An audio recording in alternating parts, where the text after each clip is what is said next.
Assalamualaikum warahmatullahi wabarakatuh. Salam sejahtera bagi kita semua.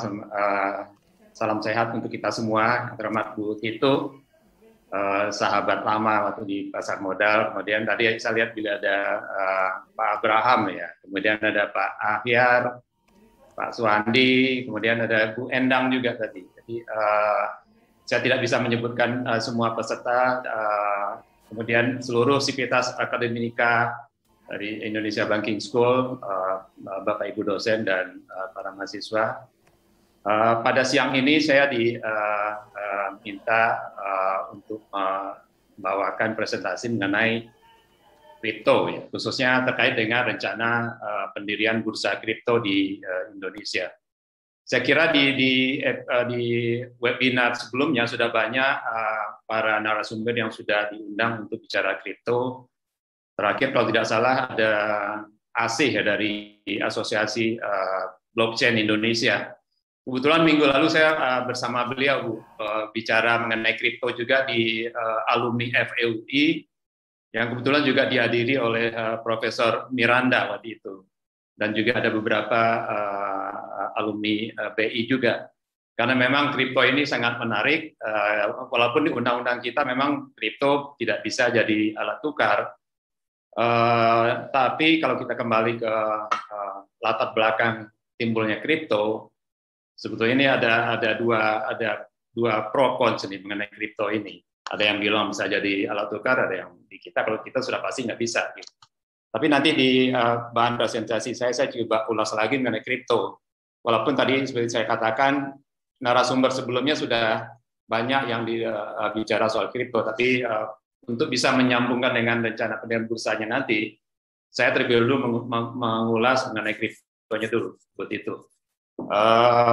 Baik, saya akan share bahan presentasi saya.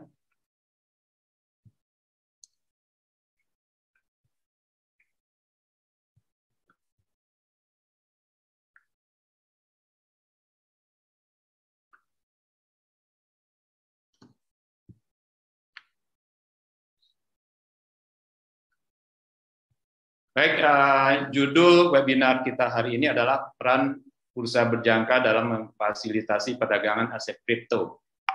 Mohon maaf, judulnya saya potong jadi dua kalimat karena terlalu panjang, jadi yang dalam rangkanya saya tulis di bawahnya, dalam rangka memberikan pilihan investasi, menjaga perlindungan investor, dan memberikan nilai tambah pada perekonomian Indonesia.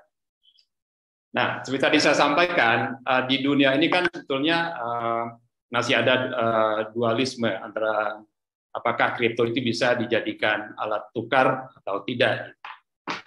Nah, ini saya coba buat gambaran mengenai sejarahnya kripto. Kalau kita kembali ke zaman dulu, dalam perdagangan itu kan masih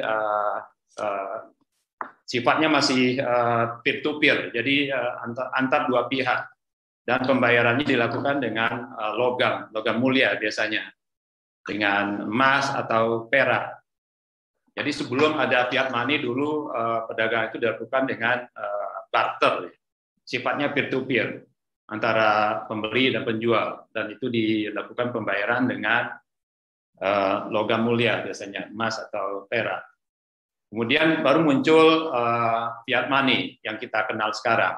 Di kita ada rupiah. Dan di sinilah muncul peran dari bank sentral atau central bank untuk mengatur peredaran uang, pencetakan uang, dan segala macam. Dan sifatnya tidak lagi peer-to-peer seperti zaman dulu.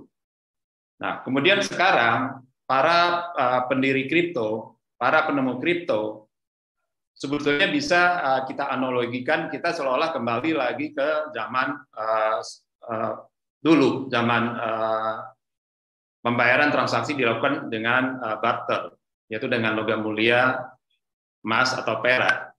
Hanya saja sekarang bentuk alat bayarnya tidak lagi dalam bentuk koin emas, tapi adalah koin yang koin dalam bentuk virtual coin yang kita kenal dengan kripto.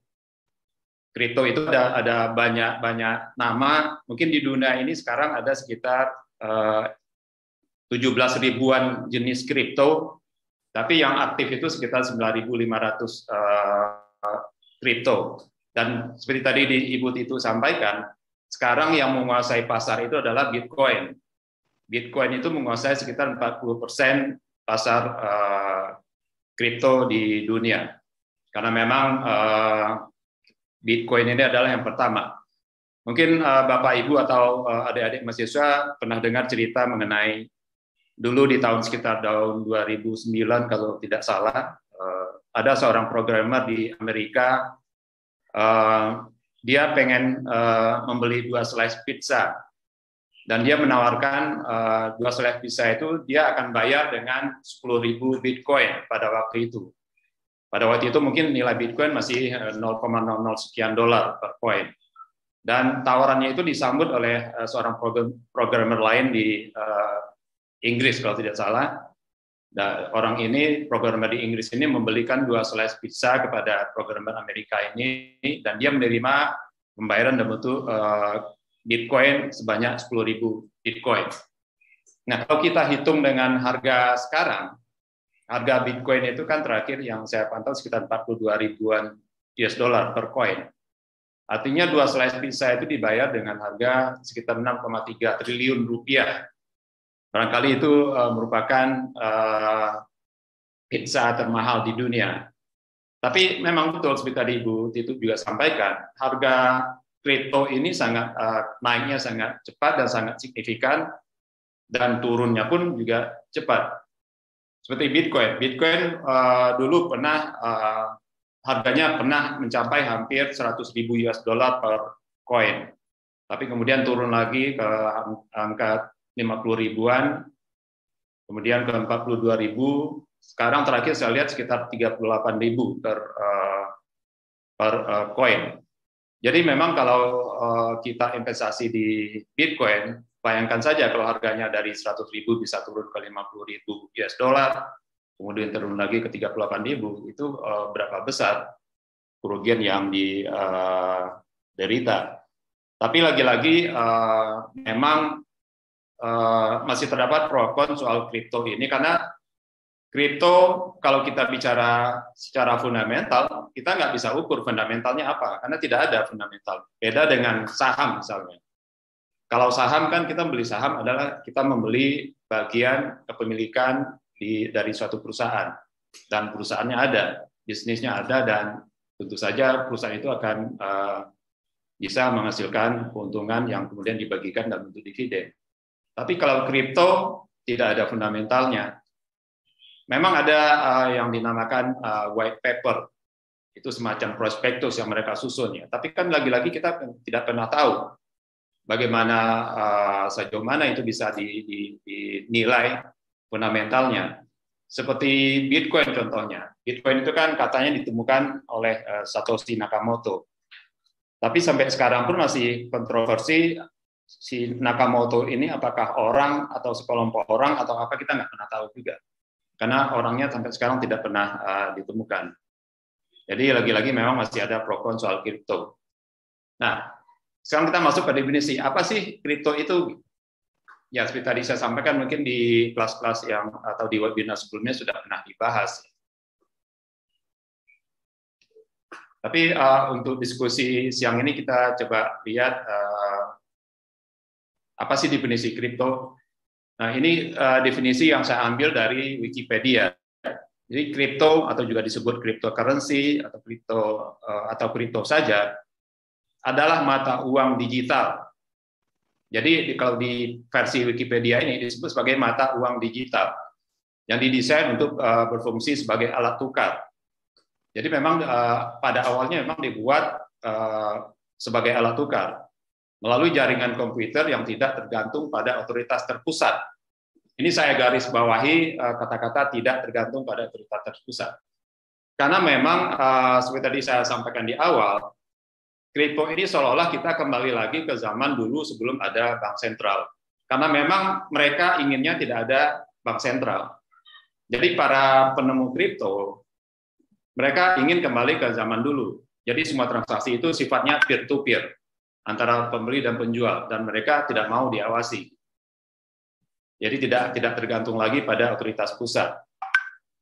Kasarnya mereka ingin menghilangkan peran dari bank sentral atau pemerintah.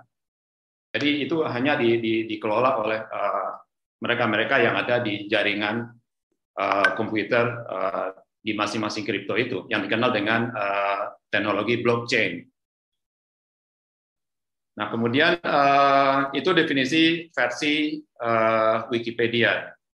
Kemudian versi Kemkominfo. Nah, karena di Indonesia kripto dari awal sudah dikatakan itu bukan currency, kripto adalah aset digital. Nah, ini definisi dari Kemkominfo. Kripto adalah aset digital yang dirancang untuk media pembayaran, pertukaran ya, menggunakan kriptografi. Kriptografi ini menunjukkan bahwa grafi itu kan tulisan, kripto itu rahasia. Jadi kripto ini menggunakan kriptografi sehingga kerahasiaannya sangat dijaga. Tidak bisa dipalsukan, katanya tidak bisa dipalsukan, digandakan atau disalahgunakan oleh orang yang tidak berhak.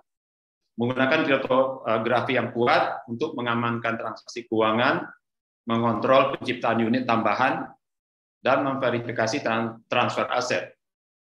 Nah, terkait dengan mengontrol penciptaan unit tambahan ini, kembali ke contoh Bitcoin tadi. Bitcoin itu katanya disepakati jumlahnya hanya maksimum 21 juta unit, 21 juta koin.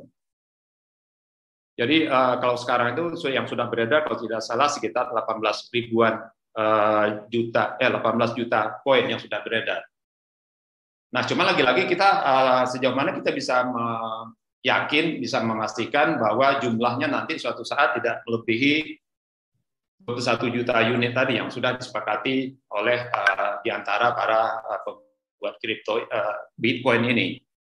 Nah, kalau memang jumlahnya bisa dibatasi sampai 21 juta, artinya pada akhirnya akan muncul just scarcity.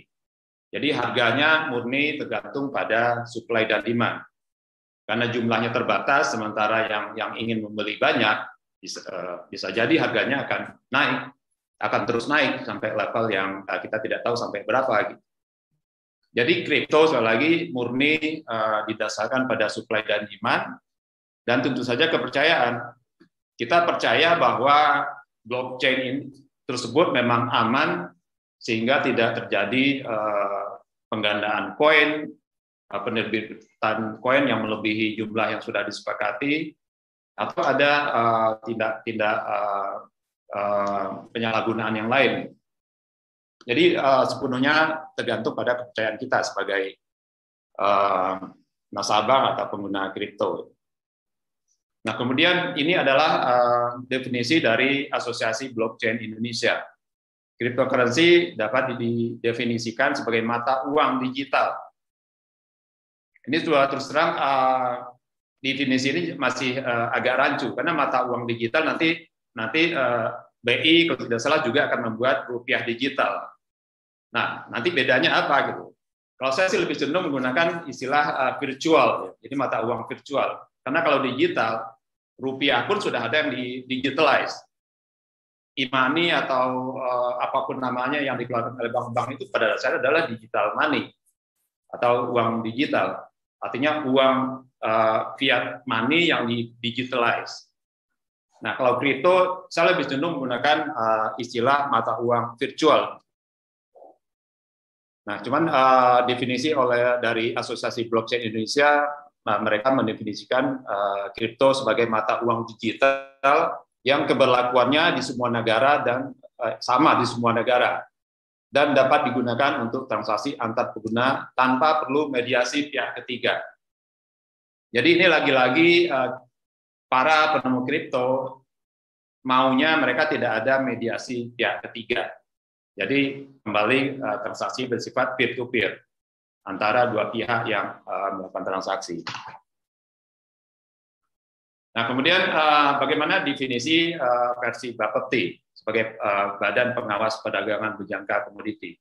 Karena seperti tadi disampaikan oleh Bu Titu dan juga oleh Bu Rosi, di Indonesia di bawah Kementerian Perdagangan, kripto ini sudah dinyatakan sebagai aset, ya, aset kripto. Nah, karena dia sebagai aset yang bisa diperdagangkan sebagai komoditi, itu ada di bawah Kementerian Perdagangan, lebih tepatnya di bawah Bapepti. Nah, Bapepti punya definisi mengenai kripto sebagai aset ini adalah, jadi aset kripto adalah komoditi yang tidak berwujud, yang ya menggunakan kriptografi dan juga jaringan teknologi informasi dan buku besar yang terdistribusi, atau istilah bahasa Inggrisnya distributed ledger. Ini yang dikenal dengan istilah blockchain. Jadi blockchain ini adalah buku besar yang banyak dan terdistribusi dengan baik, sehingga ini untuk mengontrol penciptaan dan peredaran koin yang terkait.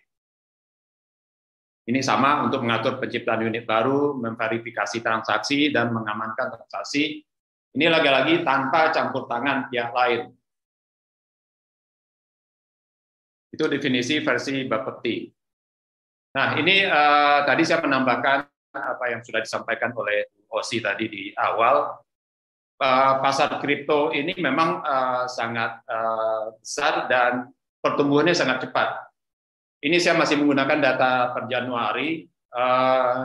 Jumlah kripto yang ada di dunia sekitar 9.631 yang aktif, ya. Walaupun kripto yang ada itu sesungguhnya sekitar 17 ribuan jenis kripto. Kemudian kapitalisasi pasar dari kripto ini di dunia itu mencapai 1,92 triliun US dollar. Kalau kita bandingkan dengan market cap dari saham di dunia itu sekitar 109 triliun US dollar. Jadi pasar kripto masih sekitar 1 atau 2% dari market cap saham di dunia. Kemudian jumlah pengguna kripto di dunia itu ada sekitar 300 juta orang. Kemudian nilai transaksi sekitar 75 miliar US dollar per hari. Kemudian jumlah badan usaha yang menerima kripto sebagai alat pembayaran itu sudah mencapai 18.000. Kemudian kripto sendiri ada beberapa negara yang, kalau tidak salah, El Salvador sudah mendeklar bahwa mereka menggunakan kripto sebagai alat pembayaran. Dan mungkin nanti negara-negara lain, ada beberapa negara yang akan menyusul. Tapi memang sejauh ini kripto lebih banyak digunakan sebagai komoditi atau sebagai aset. Nah, bagaimana cara kerja kripto? Ini saya lagi-lagi mengambil contoh kripto sebagai alat tukar, ya. Jadi bukan sebagai aset. Nah, gambarannya sangat sederhana seperti tadi, seolah-olah kita kembali ke zaman dulu, bahwa transaksi itu dilakukan secara peer-to-peer. Jadi ada si A yang ingin membeli barang dari si B. Nah, si A ini akan mentransfer, ini uangnya masih uang fiat, kemudian dibawa ke exchanger atau pedagang kripto, dan kemudian di-convert menjadi Bitcoin. Nah, dia mengirimkan Bitcoin ini kepada si B yang sebagai penjual barang. Si B kemudian tentu saja Bitcoin itu kalau dia mau cairkan sebagai mata uang fiat, dia harus ke exchanger dan kemudian di-convert menjadi US dollar. Dan kemudian diambil di bank di mana si B punya rekening. Jadi mekanismenya sangat sederhana. Si A mengirimkan Bitcoin-nya sebagai alat pembayaran, kemudian si B mengirimkan barang yang dipesan oleh si A.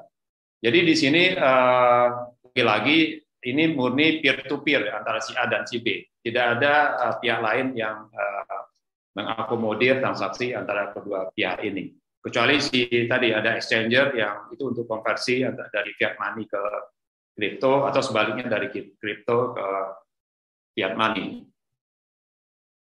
Nah, kemudian bagaimana pengaturan kripto di Indonesia? Tadi Bud itu juga ada singgung bahwa kripto sesuai dengan Undang-Undang nomor 7 tahun 2011, mata uang kita adalah rupiah, Jadi di Indonesia kripto memang tidak akan bisa digunakan sebagai alat tukar. Nah, ini peraturan-peraturan yang terkait ya dengan kripto sebagai aset.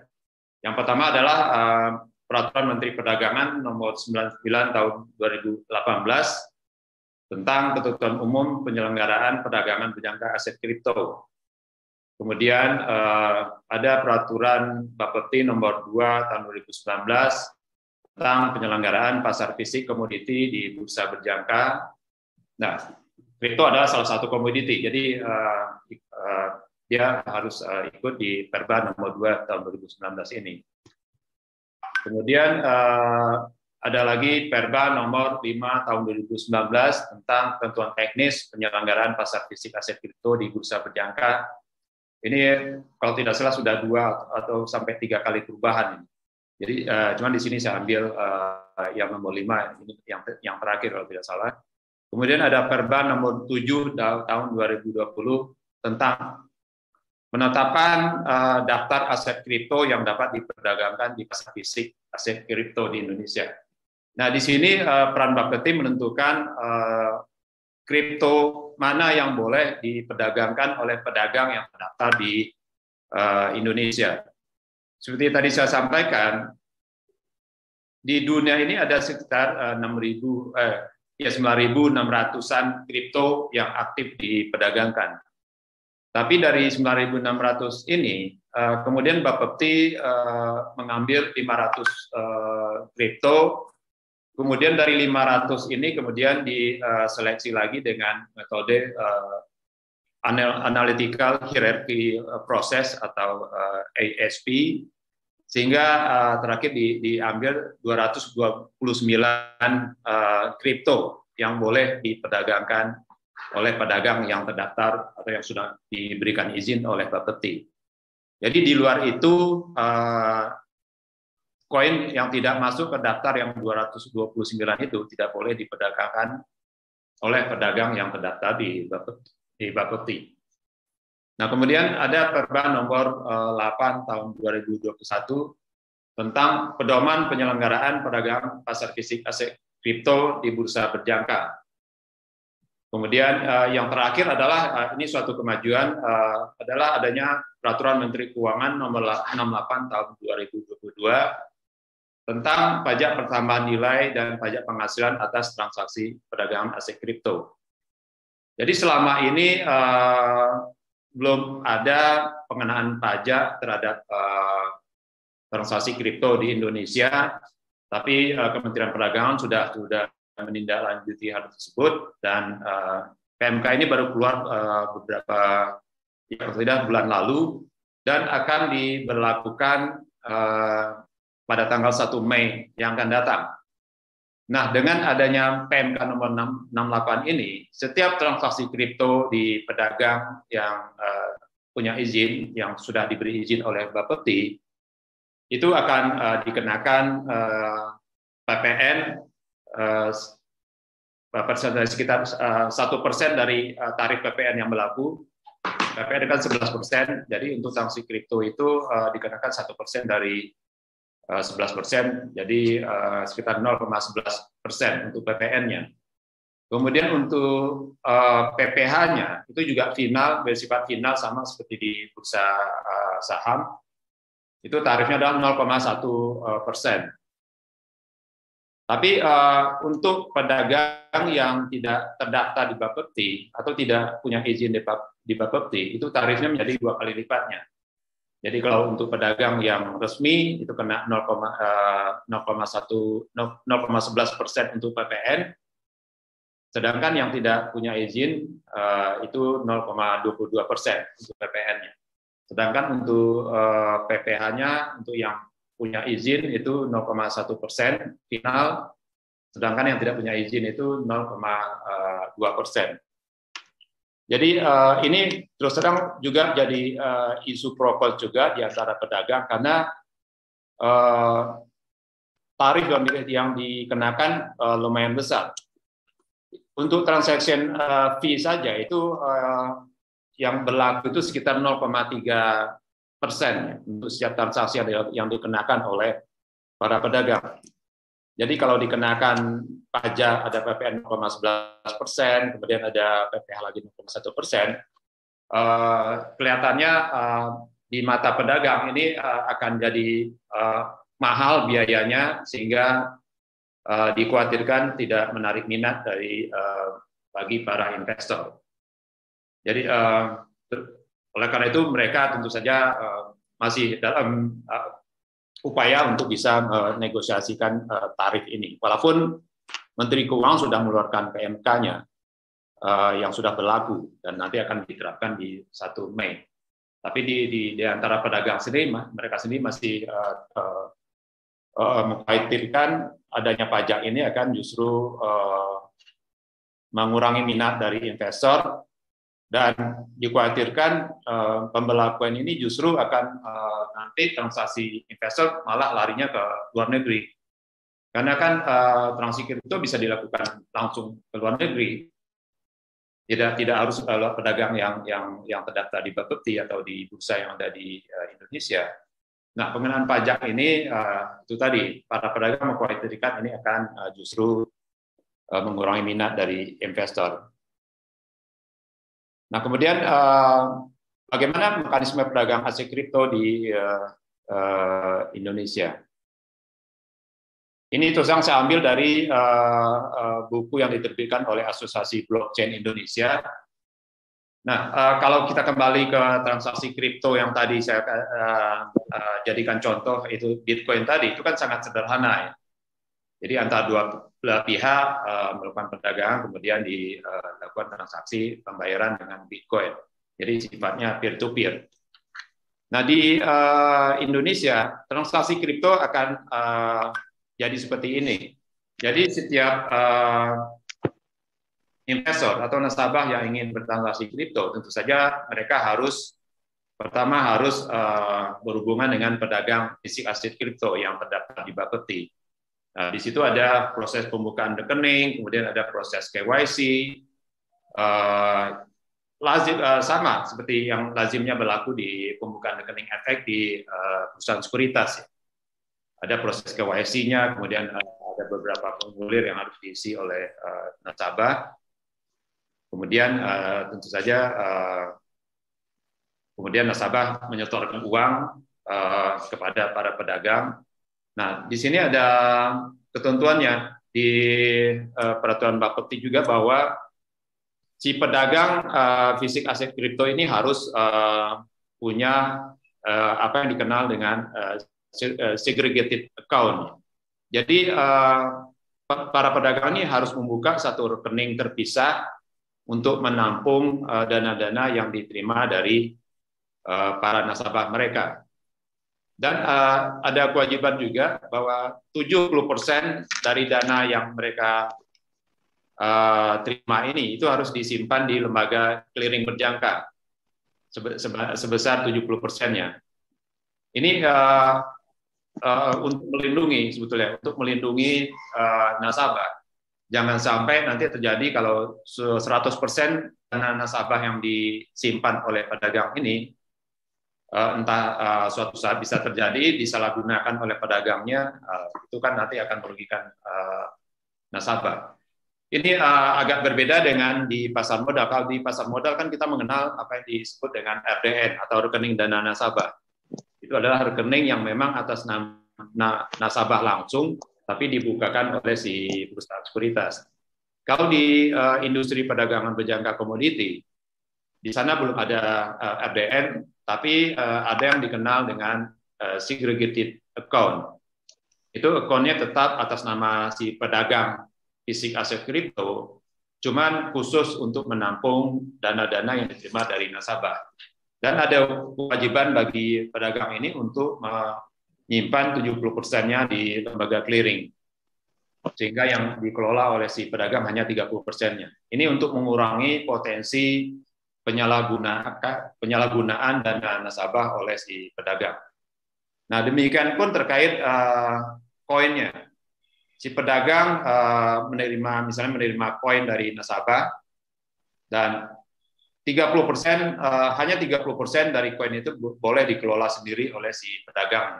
Sedangkan 70%-nya harus disimpan oleh tempat pengelola atau tempat penyimpanan atau depository administrator.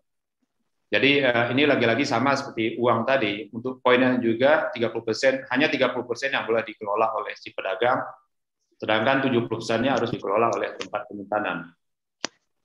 Nah, kemudian di sini ada rekonsiliasi tentunya antara pedagang dengan lembaga clearing, rekonsiliasi keuangan, kemudian juga dengan antara pedagang dengan lembaga penyimpanan atau tempat penyimpanan, itu tentu saja ada rekonsiliasi secara rutin.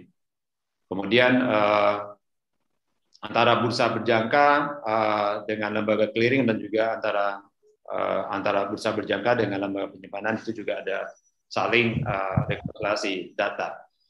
Ya, saya perlu sampaikan bahwa bursa berjangka yang memperdagangkan kripto ini tidak boleh bursa berjangka yang ada sekarang. Sekarang itu kan ada 2 bursa berjangka. Ada bursa berjangka Jakarta dan juga ada ICDX. Ada 2 bursa berjangka yang sudah ada di Indonesia. Nah, kripto ini tidak boleh diperdagangkan di bursa yang sudah ada. Oleh karena itu, untuk kripto, saat ini sedang dalam pendirian bursa berjangka khusus kripto. Namanya itu Derivative Futures Exchange. Ini masih dalam, sebetulnya ini agak mundur, sebetulnya sudah sejak tahun lalu mau dioperasikan, tapi sampai sekarang belum. Mudah-mudahan dalam waktu dekat akan segera beroperasi. Jadi bursa kripto ini nantinya hanya khusus memperdagangkan komoditi kripto. Mereka tidak boleh memperdagangkan komoditi yang lain, misalnya timah, emas, atau forex, itu tidak boleh diperdagangkan di bursa berjangka khusus kripto ini. Jadi bursa berjangka kripto hanya khusus untuk transaksi kripto. Nah, ini sebetulnya sesuai dengan latar belakang lahirnya apakah itu peraturan Menteri Perdagangan dan juga peraturan Bapeti terkait, bahwa transaksi kripto di Indonesia sebagai aset itu harus diawasi dan tidak bisa dibiarkan seperti yang berlangsung di negara lain. Jadi kalau di negara lain tidak ada bursanya, mungkin kita satu-satunya negara yang punya bursa kripto kalau nanti sudah jadi beroperasi. Di negara lain tidak ada bursanya, jadi transaksi murni dilakukan antar pedagang karena sifatnya tadi peer to peer. Jadi sebetulnya dari satu sisi kita di Indonesia punya lebih maju ya dibandingkan negara lain. Di kita mengatur transaksi kripto, jadi tidak lagi diserahkan ke mekanisme pasar peer to peer antar pelaku, tapi harus ada bursa yang juga melakukan pengawasan nanti terhadap semua transaksi dan tentu saja juga sebagai price reference. Kalau sekarang kan harga kripto kan kita percaya dengan harga yang disampaikan oleh pedagang di mana kita punya rekening. Kita bisa cek dengan pedagang yang lain, tapi tidak ada satu harga yang dianggap kredibel. Makanya di Indonesia pendirian bursa ini justru untuk meningkatkan kredibilitas transaksi kripto dan keamanan transaksi kripto, sehingga harga yang terjadi itu bisa di cross check oleh nasabah apakah harga yang mereka dapat itu sama dengan harga yang terbentuk di bursa nanti. Kalau harganya ternyata beda, mereka bisa lakukan komplain ke pedagang atau ke bursa berjangkanya. Jadi banyak hal yang dicapai dengan pendirian bursa berjangka ini. Satu tentu saja dari transparansi transaksi, ya. Karena transaksinya dilakukan tidak hanya antar pedagang, tapi harus difasilitasi oleh bursa, dan tentu saja karena itu transaksinya dilakukan di bursa, harganya yang terbentuk adalah harga yang memang sesuai dengan mekanisme pasar. Dan yang paling penting yang tadi perkembangan terbaru yang tadi saya sampaikan, bahwa Kementerian Keuangan sudah mengeluarkan PMK nomor 8 tahun 2022 Sehingga atas setiap transaksi kripto nanti akan dipungut pajak PPN dan PPh oleh pedagang dan tentu saja melalui bursa berjangka. Dan jadi kalau ditanyakan apa kira-kira sumbangsih kripto, transaksi kripto terhadap negara, yang di depan mata kita adalah adanya pajak ini. Jadi dengan adanya pemungutan pajak PPN dan PPh, tentu saja nanti dana hasil pajak ini bisa digunakan oleh pemerintah dalam menunjang pembangunan Indonesia. Jadi tidak seperti di negara lain, transaksi kripto hanya dilakukan antar pedagang, sifatnya peer-to-peer, tapi di kita sudah dilakukan dengan mekanisme yang di mana di dalamnya ada bursa, kemudian ada lembaga clearing, dan juga ada lembaga penyimpanan, dan tentu saja ada pedagang.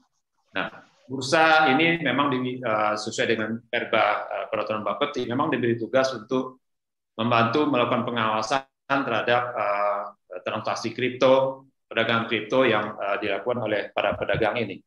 Dan pengawas terakhir tentunya Bapepti sendiri. Tapi day-to-day operation yang menjadi pengawas adalah bursa berjangkanya. Jadi lagi-lagi ini merupakan kemajuan yang dicapai oleh pemerintah Indonesia melalui Kementerian Perdagangan yang mengatur perdagangan aset kripto yang harus dilakukan melalui bursa berjangka. Jadi tidak lagi sifatnya peer-to-peer antar pedagang. Nah, ini data terakhir yang saya kumpulkan terkait dengan pasar kripto di Indonesia. Tadi saya sudah sampaikan jumlah koin yang sudah disetujui oleh Bapepti itu sebanyak 229 koin. Kemudian jumlah exchanger atau pedagang. Ini data bulan Januari sekarang itu yang sudah masuk ke Bapepti sekitar 18-an ya. 18 exchanger yang sudah mengajukan diri ke Bapepti. Nah, kemudian jumlah tadi Bu Osi juga sampaikan pertumbuhan investor kripto itu sangat-sangat peningkatannya sangat cepat. Di tahun 2020 itu jumlahnya masih 4 juta investor. Tapi di tahun 2021 itu sudah mencapai 11,2 juta investor. Data terakhir sekitar bulan Maret itu sudah mencapai 11,4 juta kalau tidak salah. Ini sudah melampaui jumlah investor di pasar modal sendiri. Pasar modal kalau tidak salah masih sekitar 7,5 juta investor. Kalau di saham itu sekitar 3,5 juta.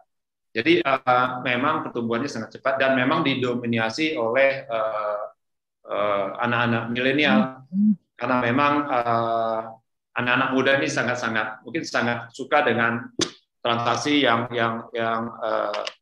menuntut adrenalin yang banyak. Karena tadi Ibu Tutu sampaikan peningkatan harga, fluktuasi harga itu sangat-sangat cepat, bisa naik 20-30%, tapi dalam beberapa detik kemudian bisa turun sampai minus 20 atau 30%. Jadi memang sangat cepat, sehingga mungkin buat sebagian orang yang khususnya yang sudah berumur harus lebih ekstra hati-hati untuk melakukan transaksi ini. Kemudian nilai transaksinya sendiri di tahun 2020 itu masih 65 triliun rupiah, tapi di tahun 2021 sudah mencapai 859 triliun rupiah. Peningkatannya memang sangat cepat sekali, hanya dalam waktu 1 tahun peningkatannya sangat cepat. Dan kedepannya tentu saja ini akan terus melakukan peningkatan. Jadi oleh karena itu apa yang sudah dilakukan oleh Kementerian Perdagangan melalui Bapepti dengan rencana pendirian bursa, tentu saja ini antisipasi yang harus kita lakukan. Karena kalau tidak, nanti kalau transaksi yang dilepaskan ke pasar antar pedagang saja, kemudian kalau terjadi sesuatu yang merugikan nasabah, nanti siapa yang dimintakan pertanggungjawaban. Jadi lagi-lagi dengan adanya bursa berjangka ini, nanti akan ada pengawas, kemudian dengan adanya bursa, referensi harganya bisa diandalkan, kemudian transaksi lebih terbuka, dan yang paling penting adalah pemerintah bisa memungut pajak dari transaksi yang dilakukan, karena transaksi ini jelas dilakukan di bursa berjangka yang akan didirikan. Nah, tadi saya sampaikan saat ini ada 18 pedagang yang sudah disetujui oleh Bapepti. Kalau di bulan Januari masih 12 pedagang, sekarang sudah 18, dan memang banyak pihak yang ingin masuk menjadi pedagang kripto ini. Ini menunjukkan bahwa potensi kripto ke depan memang sangat-sangat menjanjikan. Cuma lagi-lagi kalau kita sebagai investor yang konvensional yang selalu mengandalkan fundamental, itu pertanyaan itu yang sampai sekarang saya belum punya jawabannya. Kalau ditanya apa sih fundamentalnya kripto, saya bilang nggak ada, memang nggak ada. Kripto hanya murni supply dan demand dan trust, kepercayaan kita terhadap koin yang kita akan beli. Kalau kita percaya bahwa memang Bitcoin maksimum hanya 21 juta dibuat, artinya suatu saat harganya pasti akan naik, karena makin banyak orang yang berminat, sementara jumlahnya dibatasi 21 juta, tentu saja harganya akan naik. Tapi ya lagi-lagi, apa yang bisa kita jadikan pegangan? Kalau suatu saat misalnya ternyata blockchain-nya ternyata tidak seaman yang dijanjikan, ternyata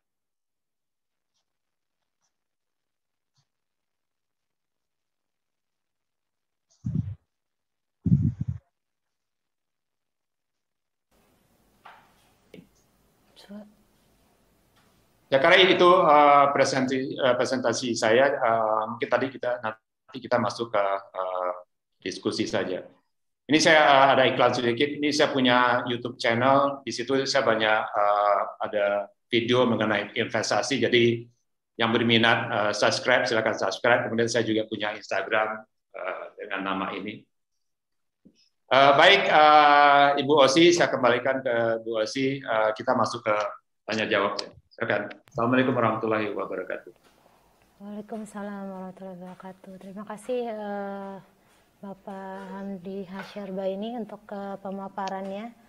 Silahkan Bapak Ibu atau adik-adik mahasiswa jika mau mengikuti Instagram dan YouTube-nya ya Pak Hamdi ya. Ya, silakan.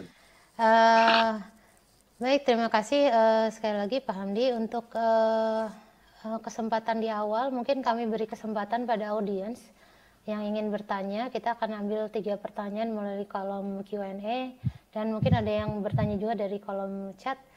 Nanti dapat langsung dijawab. Mungkin Pak Hamdi ya kita bacakan dulu 3 pertanyaan pertama, nanti bisa langsung dijawab, atau mau satu-satu dulu Pak Hamdi? Bagaimana? Boleh satu-satu dulu Bu Osi. Oh baik, oke, kalau gitu satu-satu. Baik.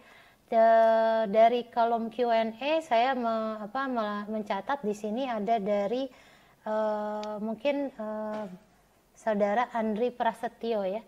Saudara Andri Prasetyo dari Bank Mandiri, ada pandangan yang berbeda antara peraturan Bapepti yang memperbolehkan jual beli kripto bagi yang sudah berizin. Namun dari OJK masih belum memberikan izin bagi bank yang memfasilitasi jual beli kripto. Apa tanggapannya dan bagaimana bank dapat mengambil sikap? Mungkin silakan Pak Hamdi. Ya, terus terang saya agak bingung dengan himbauan OJK yang melarang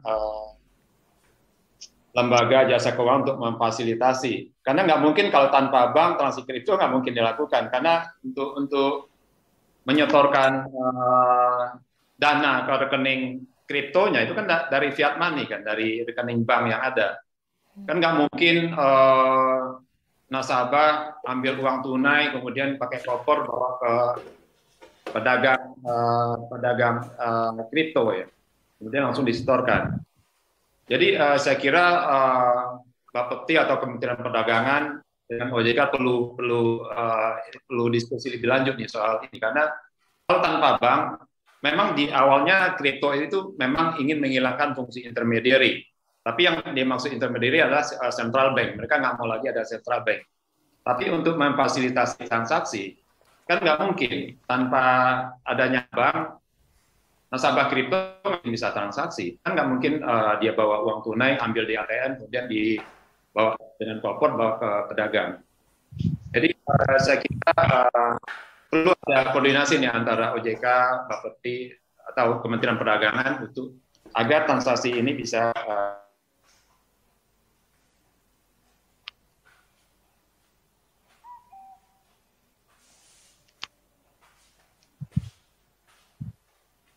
gimana caranya mereka mentransfer uang ke pedagang. Kan nggak mungkin, seperti tadi saya sampaikan, nggak mungkin dia bawa uang tunai digotong ke pedagang kemudian di store. Ini kan dua sisi pendapat saya. Jadi memang perlu diskusi atau koordinasi lebih lanjut antara Kementerian Perdagangan, khususnya Bapepti dan OJK. Baik. Ya memang pasar kripto di Indonesia masih bisa dibilang baru ya Pak ya. Memang kita masih perlu koordinasi lebih banyak di antara instansi yang ada. Baik, Saudara Andri Prasetyo, semoga terjawab. Yang kedua, Pak Hamdi, dari Saudara Ahmad Fageh dari UIN Sunan Ampel ingin bertanya bagaimana kesiapan Central Bank Digital Currency, ini maksudnya CBDC, Central Bank Digital Currency Bank Indonesia dalam menyiapkan potensi kripto sebagai aset komoditas. Dan kedua, bagaimana kesiapan regulasi Indonesia menerima mata uang digital kripto sebagai alat pembayaran yang memiliki underlying berupa emas. Ini sebenarnya agak luas ya cakupannya, tapi mungkin Pak Hamdi bisa menjawab sekilas. Bapak silakan. Saya kira ini agak campur nih Bu Osi. Iya betul. Ini saya sampaikan ini dua hal yang berbeda nih. Jadi BI kalau saya baca memang punya rencana akan menerbitkan rupiah digital. Mungkin gitu ya Bu Titu ya, mohon koreksi. Virtual money tadi ya Pak ya.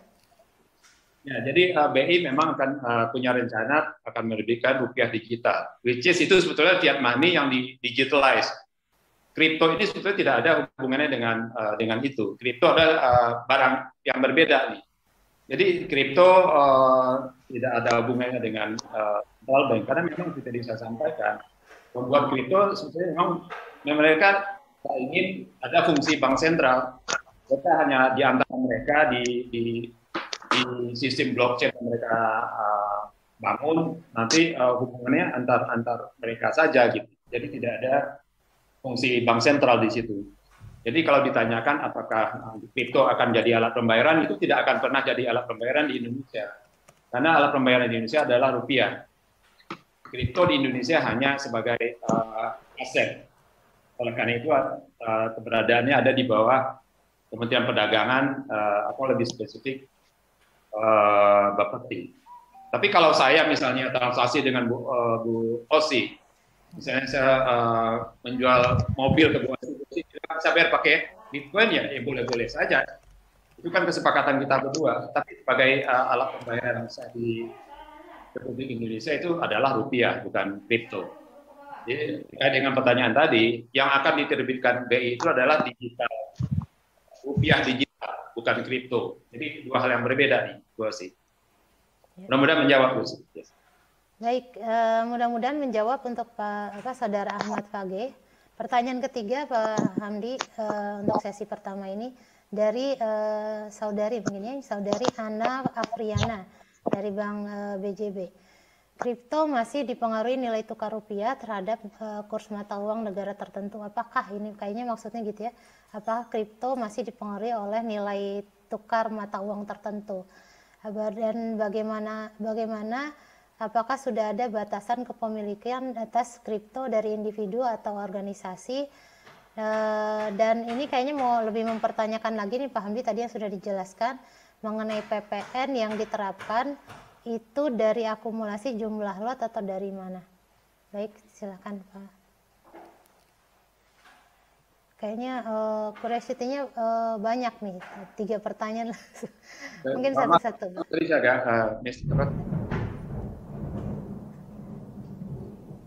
Oke, apakah nilai kripto itu masih dipengaruhi oleh kurs mata uang lain?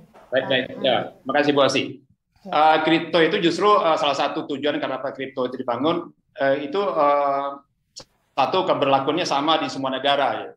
Jadi harganya itu cuma satu, kita pakai US dollar. Gitu. Itu harganya sama di semua negara. Kalau ada terkait dengan konversi valuta asing, itu nanti kalau sudah mau kita uangkan, kalau kita uangkan ya artinya dari US dollar menjadi rupiah itu memang terpengaruh oleh nilai konversi antara rupiah dengan US dollar. Tapi harga kripto sendiri itu kan di quote-nya dalam US dollar tuh di seluruh dunia. Jadi harganya sama. Mau beli kripto di Amerika atau di Indonesia itu harganya misalnya kalau Bitcoin harganya 38.000 US dollar ya kita bayarnya 38.000 US dollar. Masalahnya kurs kita menguat atau melemah itu masalah di fiat money-nya ya, tapi bukan di kriptonya. Kalau harga kripto itu sama di seluruh dunia karena mereka quote-nya pakai US dollar. Nah kemudian tadi terkait dengan batasan kepemilikan ya, batasan kepemilikan setahu saya belum ada ketentuan mengenai batasan kepemilikan kripto. Batasannya sejauh mana sebanyak apa uang kita gitu. Jadi sebanyak uang yang kita miliki ya kita mau beli kripto ya silakan saja, tidak ada batasan dalam kepemilikan kripto. Nah kalau pajak kalau tidak salah itu PPN itu dikenakan untuk setiap transaksi gitu. Jadi, atas setiap transaksi kemudian langsung dipungut PPN-nya. Saya belum hafal detailnya tapi kurang lebih demikian. Sama kayak transaksi pajak primernya, gitu ya, saham juga demikian. Untuk transaksi kenakan 0,1%. Demikian Bu Abi. Baik, semoga cukup jelas jawabannya untuk Saudariana Friana. Baik, kita sudah melewati sesi pertama, Bapak Hamdi. Mungkin kita langsung masuk ke sesi kedua. Dari sesi kedua kami persilakan pada panelis yang ingin memberikan pertanyaan atau komentar. Mungkin silakan dari Bapak Dr. Untoro Kayatnan. Silakan Bapak menyampaikan langsung.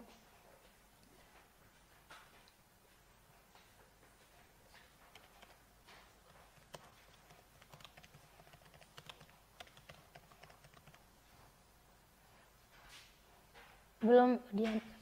Ya, silakan Pak Untoro. Ke siapa Pak Bu Osi tadi? Pak Untoro, silakan Bapak. Oh baik, terima kasih. Saya ragu-ragu tadi. Terima kasih Bu Osi. Iya, silakan. Yang terhormat Pak Hamdi, terima kasih. Saya kira kebetulan saya kemarin juga waktu hari Sabtu ya di UI saya juga ikut mendengarkan. Oh, saya ikut mendengarkan juga. Iya. Ya ramai juga kemarin. Ikutin nih ya. Gini aja, sederhana aja Pak Hamdi. Saya Rusia sekarang kan coba menetapkan rubelnya itu pada harga emas gitu ya. Pada emas, harga emas gitu ya. Jadi dia seperti zamannya dolar ya, ditetapkan dengan harga emas yang dimiliki. Pada saat yang sama yang kita bahas Pak Andi tadi, bahwa kita itu sekarang bicaranya kepada kripto. Kecenderungan bank sentral CBDC gitu, termasuk mungkin juga kajian rupiah ke kripto sendiri kelihatannya diam-diam sangat agresif dilakukan oleh Bank Indonesia juga, karena memang konsensus di para central bank sendiri tampaknya coba untuk menerapkan kripto dan itu. Dan saya sebetulnya pengen tahu aja nih kira-kira dengan kejadian Rusia seperti itu, apakah kira-kira analisa perbandingannya bagaimana ya Pak ya? Apakah itu tidak menggoyahkan para central bank untuk kira-kira baiknya kita ke emas aja gitu? Itu mohon pendapat dan analisanya Pak Hamdi. Matur nuwun, terima kasih Pak Hamdi. Aduh, ini pertanyaan mestinya ke Bu Tito gitu ya. Baik, karena ya itu bisa jadi sih Pak, karena memang yang jadi isu sekarang karena Rusia kembali menggunakan emas sebagai mata uangnya, itu dikhawatirkan malah mata uang US dollar jadi nggak laku katanya. Jadi orang akan beralih ke rubel yang sudah ini ke emas ya. Tapi saya sendiri tidak begitu paham Pak soal ini karena topik kita bahas kripto. Tapi yang terjadi di pasar sih demikian Pak. Kalau misalnya Rusia kembali menggunakan emas sebagai yang membaik mata uangnya, nah para investor di dunia sekarang malah melirik rubel gitu karena dia membaik mata uangnya dengan emas. Malah mereka agak meninggalkan US dollar. Tapi saya nggak tahu, saya nggak punya datanya. Tapi yang saya dengar di pasar demikian Pak Untoro. Baik. Demikian Pak Untoro. Bagaimana Pak Untoro? Memang cukup luas ya Pak. Yeah, Pak, kalau kita ngebahas mata uang ini, apalagi udah masuk ke digital currency, kemana-mana gitu ya, kita udah bicara perekonomian. Baik, mungkin yang penanya kedua Pak Hamdi dari Bapak Dr. Subarjo Joy Sumarto, silahkan Bapak, mungkin bisa langsung ditanyakan dan berdiskusi langsung dengan Pak Hamdi.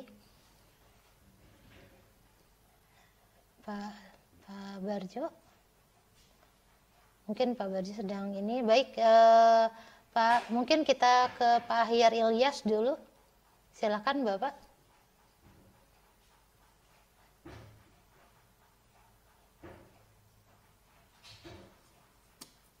Bapak Ahyar Ilyas.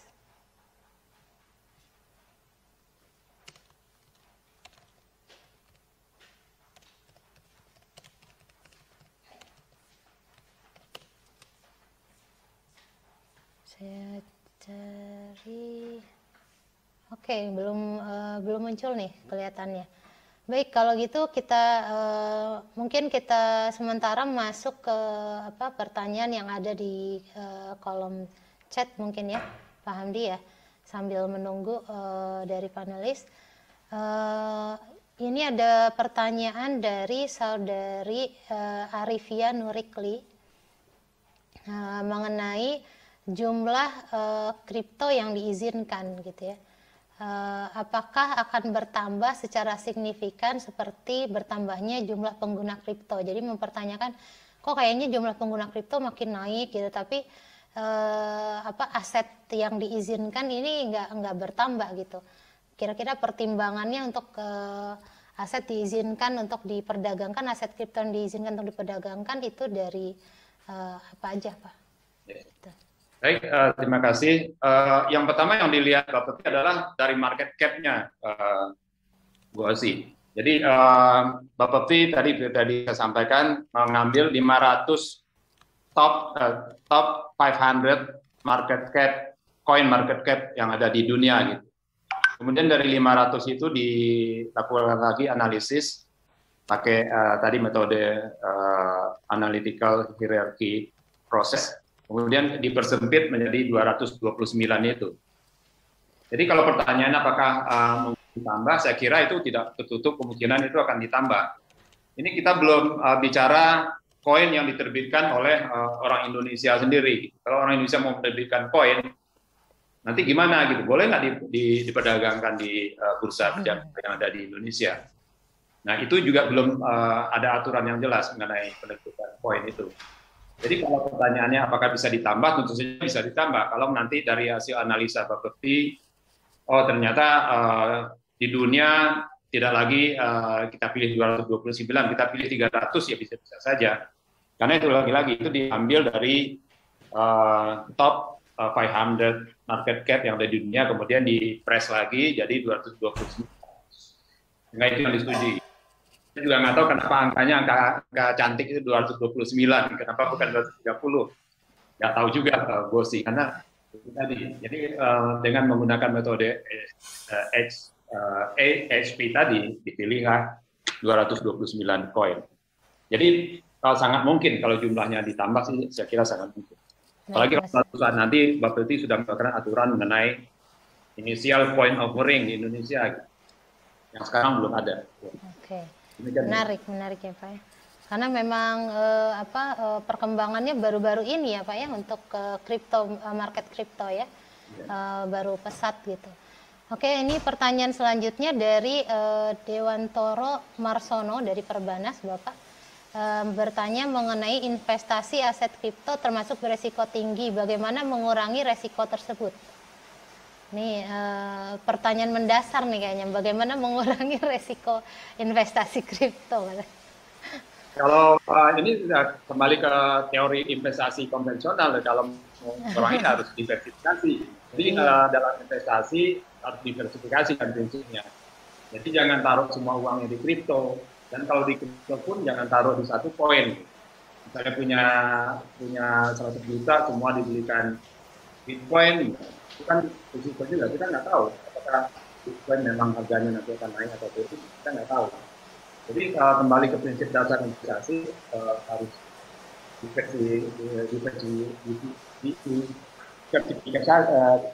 diversifikasi antara misalnya antara saham, kemudian kripto, properti atau aset yang lain. Dan kalau di kripto pun jangan taruh di satu kripto. Kripto itu kan yang topnya itu ya Bitcoin, kemudian di bawahnya Ethereum, kemudian kalau mau ya pilih misalnya top 5 gitu. Kalau kita punya duit 100 juta ya beli di 5 dibagi di antara 5 itu. Jadi lagi-lagi, cuman kalau ditanya fundamentalnya, lagi-lagi ya kita nggak bisa tahu apa. Kalau di saham, pertanyaan mendasar orang beli saham adalah beli saham yang fundamentalnya bagus. Nah kalau di kripto kita nggak pernah bisa tahu kripto mana yang fundamentalnya bagus, kita nggak tahu. Ya, jadi, underlying asetnya tidak ada ya Pak? Ada. Jadi kalau mencari price to book value-nya kita nggak bisa ukur. Jadi murni kepercayaan. Kalau kita yakin Bitcoin memang jumlahnya terbatas dan harganya akan naik ya kita masuk. Tapi ya lagi-lagi jangan masuk di satu. Jangan pun all your eggs in one basket, itu kan prinsip investasi yang basic. Ya. Mungkin ya. Baik, semoga menjawab Pak Dewantoro Marsono, Saudara Dewantoro Marsono. Baik, ini mungkin sebagai pertanyaan terakhir, Pak Hamdi dari Rosman Dirgantoro, ini menarik nih, mungkin lagi di bulan Ramadan ini ya Pak ya. Pertanyaan ini agak lumayan lebih menarik lagi. Bisakah saya memandang kripto ini sebagai judi karena tidak ada fundamentalnya sebagai bahan analisis? Bagaimana nih Pak? Mungkin nanyanya sama Pak Ustadz ini, Pak Ustadz Zulfison mungkin. Silakan Pak Hamdi. Ya kalau ditanya apakah kripto itu syariah, sudah pasti nggak syariah karena di konsep syariah kan fundamentalnya harus jelas. Jadi kalau ditanyakan apakah kripto itu syariah atau tidak, sudah pasti nggak syariah karena fundamentalnya nggak ada. Kita nggak bisa ukur fundamentalnya. Karena di konsep syariah kan kita harus tahu fundamental apa. Kemudian apakah judi? Judi itu kan kalau kita bertindak tanpa mengetahui sesuatu, tanpa dibekali informasi apapun. Kita hanya tebak-tebakan. Contohnya kan binary option. Binary option itu murni judi karena memang itu hanya tebak-tebakan. Tebak apakah harga saham ABCD itu nanti akan jadi di atas 10.000 atau enggak. Kalau kita jawab iya benar dan harganya ternyata mau di atas ya kita menang. Tapi kalau kita jawab ya nggak mungkin, kita harganya di atas 10.000, kita kalah, itu judi. Kalau ini kalau dibilang judi, sebetulnya ada itu tadi. Kalau kita percaya dengan tadi white papernya, kemudian kesepakatan mereka bahwa ini jumlahnya terbatas 1 juta, contohnya di Bitcoin ya. Dan sekarang baru 18.000. Ya mungkin ya kalau bilang judi, nggak judi juga, karena masih ada yang bisa kita analisis, walaupun tidak seperti kita menganalisis saham. Jadi menurut saya sih tidak sepenuhnya judi, karena masih ada informasi yang bisa kita gunakan dalam demikian Bu. Baik, terima kasih Pak Hamdi. Sebenarnya menarik ya, masih banyak hal yang bisa dibahas lebih jauh gitu, lebih luas lagi. Mungkin di webinar nasional kita selanjutnya Bapak Ibu, nantikan webinar nasional kita selanjutnya dengan tema-tema yang terkini mungkin. Baik, kepada para hadirin peserta webinar nasional, tibalah waktu kita untuk mengakhiri acara ini karena waktu sudah 15.41 Bapak Ibu dan adik-adik mahasiswa. Untuk itu izinkan saya memberikan kesimpulan singkat mungkin terkait beberapa pertanyaan tadi di awal. Bagaimana sih kondisi investor kripto? Berdasarkan pemaparan, kondisi investor kripto di Indonesia mengalami peningkatan yang cukup tajam, terutama di jumlah investor tadi dan jumlah transaksi ya, dengan mencapai 859 triliun. Ini walaupun dikuasai oleh Bitcoin yang menguasai 40% pangsa pasar kripto. Dan bagaimana keamanan investasi kripto di Indonesia? Keamanannya instansi terkait dalam secara khusus Bapepti sudah mengeluarkan beberapa peraturan perba transaksi kripto yang diberlakukan untuk menjamin keamanan investor. Walaupun hal ini masih terus dikembangkan dengan untuk ke arah keamanan yang lebih baik untuk investor. Di mana hal ini mengikat seluruh ya, tidak hanya investor tapi juga para pedagang atau penyelenggara transaksi kripto. Sedangkan untuk kontribusi kripto bagi perekonomian Indonesia tentu tadi sudah dijelaskan di awal oleh Pak Hamdi mengenai pentingnya kita untuk meregulasi sebagai aset yang dapat diperdagangkan, karena dari dana tidak pergi keluar gitu ya Pak Hamdi ya. Lebih baik dana masuk di Indonesia dan mengembangkan perekonomian kita sendiri. Baik, demikian yang dapat kami sampaikan. Kami mengucapkan terima kasih sebesar-besarnya. Sekali lagi terima kasih Pak Hamdi Hasyarbaini atas waktu yang sudah diluangkan yang untuk sharing ilmu yang sangat bermanfaat dan menambah wawasan untuk audiens hari ini. Dan saya juga ingin mohon maaf untuk Bapak Ibu, adik-adik mahasiswa jika ada kesalahan saya selama menjadi moderator acara. Berikutnya waktu dan tempat saya kembalikan lagi kepada MC Nurlita Dewi. Terima kasih. Assalamualaikum warahmatullahi wabarakatuh.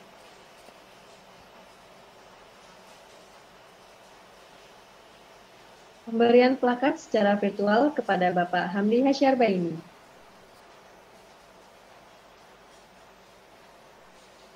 Indonesia Banking School menyampaikan apresiasi dan penghargaan yang tinggi atas kesediaan dan waktu dari Bapak Hamdi Hasyarbaini. Terima kasih kepada pembicara webinar hari ini, Bapak Hamdi Hasyarbaini, dan Ibu Osi Verly ST.SE MSM sebagai moderator pada hari ini. Sekali lagi saya mewakili mahasiswa Indonesia Banking School mengucapkan banyak terima kasih atas kesediaan Bapak dan Ibu membagi ilmu yang sangat bermanfaat. Pengumuman, e-sertifikat, dan materi akan dikirimkan ke email masing-masing yang sudah mendaftar. Dengan ini, berakhir sudah webinar pada hari ini. Kami mengucapkan terima kasih kepada pembicara, moderator, tamu undangan, para partisipan webinar nasional, mahasiswa dan pimpinan Indonesia Banking School beserta jajaran, serta mahasiswa dan dosen seluruh Indonesia. Indonesia Banking School membuka kesempatan untuk seluruh siswa berprestasi di Indonesia, khususnya kelas 12 SMA, untuk bisa mendapatkan beasiswa melalui jalur rapor. Segera daftarkan diri Anda dan kunjungi website kami di www.ibs.ac.id. Dan jangan lupa untuk follow akun sosial media Indonesia Banking School. Sampai jumpa di webinar nasional selanjutnya. Saya Nurlita Dewi, mahasiswi Manajemen 2020 Indonesia Banking School sebagai pembawa acara, pamit undur diri. Terima kasih. Wassalamualaikum warahmatullahi wabarakatuh. Pak Hamdi, terima kasih banyak, Pak. Baik, itu terima kasih juga Bu Titu sudah diundang. Dan sukses ya Pak ya, sukses selalu. Terima kasih Pak Hamdi, Ibu Titu. Pak Abraham, apa kabar Pak? Mantap Pak. Menarik. Terima kasih Pak Abraham. Jadi bursa berjangkanya belum aktif ya Pak? Belum Bu. Itu molor-molor tuh saya nggak tahu kenapa. Jadi berarti peer to peer masih ya? Iya sekarang masih, tapi tetap harus pedagang yang terdaftar di Bapepti, nggak boleh pedagang. Walaupun di PMK itu dimungkinkan pedagang yang tidak punya izin dikenakan pajak yang lebih mahal gitu. Oh, jadi di-acknowledge juga ya oleh pemerintah berarti. 2 kali, ya artinya di-acknowledge, diakui. Ya, diakui. Nah, itu kembali ke pertanyaan tadi, Bu. OJK melarang lembaga keuangan untuk memfasilitasi. Gimana tuh?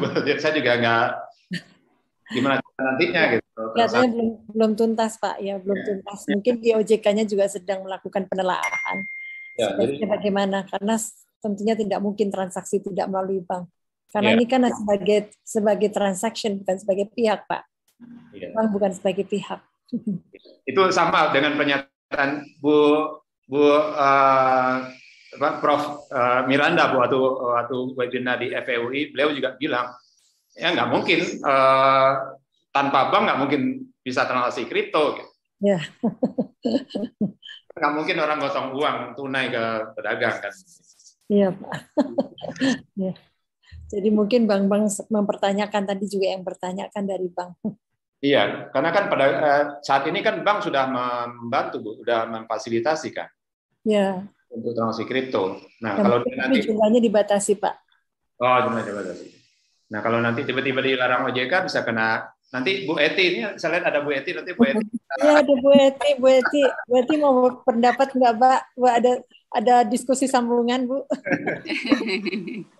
Iya, masih rame sih, Bu. Ya, waktu sesinya Pak Heru Kristiana kan juga ada pertanyaan serupa ya. Oh iya, Pak Dian yang nanya begitu. Oh iya, Pak Dian. Iya. Dan memang respons beliau mengatakan kelihatannya masih kajian di internal ya, jadi belum confirm lah bagaimana gitu.